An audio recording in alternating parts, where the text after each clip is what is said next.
आज बात करेंगे पावर का।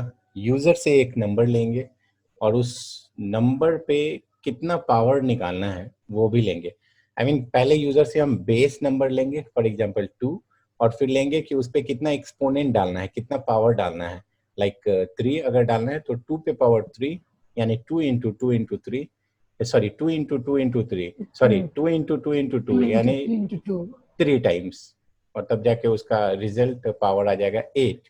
तो इसको हम प्रोग्राम से देखेंगे। तो चलिए स्टार्ट करते हैं, और इस प्रोग्राम का ही नाम रख दिया हम लोग पावर डॉट सी।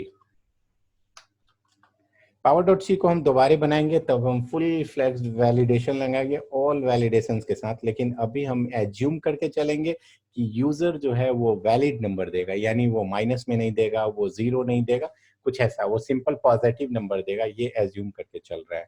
तो फिर से एक बार एग्जांपल लें। अगर यूजर से दो वैल्यू लेना है, एक बेस, फॉर एग्जांपल अगर यूजर ने दिया base number is 2 and exponent exponent is 3, तो उस केस में जो हम पावर निकालेंगे, power is equal to 3 times multiply करेंगे बेस को, यानी 2 into 2 into 2 इक्वल्स टू 8। यानी जब हमें पावर निकालना है किसी नंबर का तो हमें दो नंबर चाहिए, एक बेस वैल्यू और दूसरा एक्सपोनेंट वैल्यू। अब जो एक्सपोनेंट वैल्यू होगा उतनी बार हमें मल्टीप्लाई करना है, किसको? बेस इटसेल्फ को। जो बेस वैल्यू होगा उसी को उसी से बार बार मल्टीप्लाई करना है। कब तक मल्टीप्लाई करना है? टिल एक्सपोनेंट टाइम तक।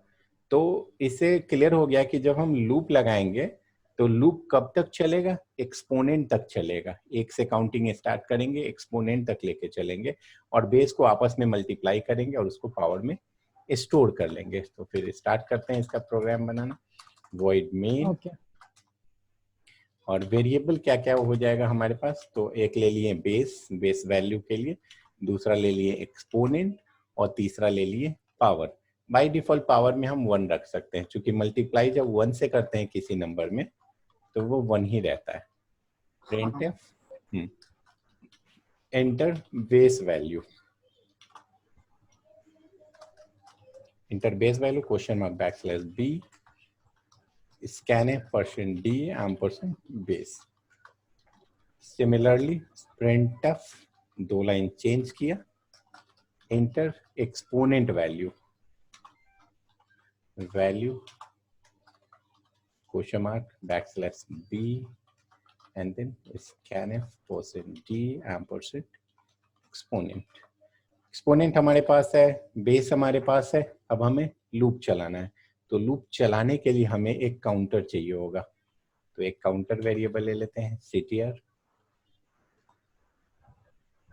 और हम फॉर लूप भी ले सकते हैं, व्हाइल भी ले सकते हैं। ctr को इनिशियलाइज किया है 1 से, ctr लेस या इक्वल्स होना चाहिए एक्सपोनेंट के, और Exponent के. एग्जैक्टली, और ctr होगा प्लस प्लस।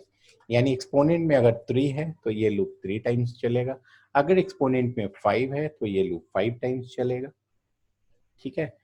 अब हमें पावर निकालना है, तो पावर में पहले से 1 है, और हम लिख रहे हैं power equals to power n2, जो हमारा बेस वैल्यू है। फॉर एग्जाम्पल अगर EXP में 3 आया होगा, बेस में 2 आया होगा, तो for the first time power में क्या हो जाएगा? पहले से 1 था तो 1 into 2 यानी 2।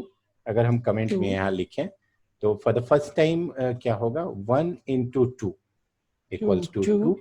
नेक्स्ट टाइम जब ये चलेगा तो पावर में आ चुका है कितना? 2, तो 2 into बेस यानी 2 equals to 4। Fine.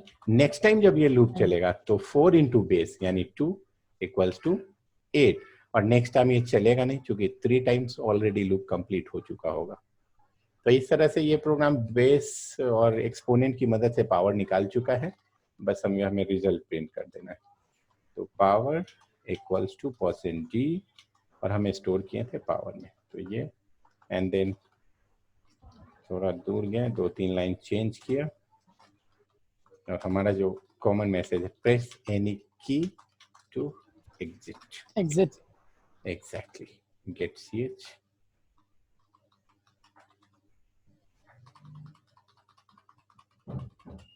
Close curly brace कहाँ गया हमारा? दिख नहीं रहा, ओ अभी है नहीं, तो ये Alt F S and Control F9। Enter base value हम 2 ही लेके चलते हैं, एक्सपोनेंट 3, तो रिजल्ट 8 आना चाहिए, पावर इज 8। और मैंने पहले ही बताया कि हम कोई वैलिडेशन नहीं लगा रहे हैं कि यूजर माइनस में देगा तो क्या होगा, जीरो में देगा तो क्या होगा, लेकिन इसका एक दूसरा प्रोग्राम बनाएंगे जिसमें कंप्लीट वैलिडेशन के साथ होगा।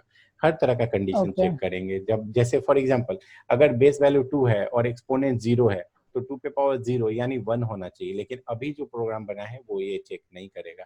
अगर बेस वैल्यू माइनस में है और एक्सपोनेंट अगर ऑड नंबर है, फॉर एग्जांपल 3, तो इसका रिजल्ट माइनस में होना चाहिए, लेकिन वो सारी चीजें हम इस प्रोग्राम में इंक्लूड नहीं कर रहे हैं क्योंकि हमारा टारगेट अभी कुछ और है।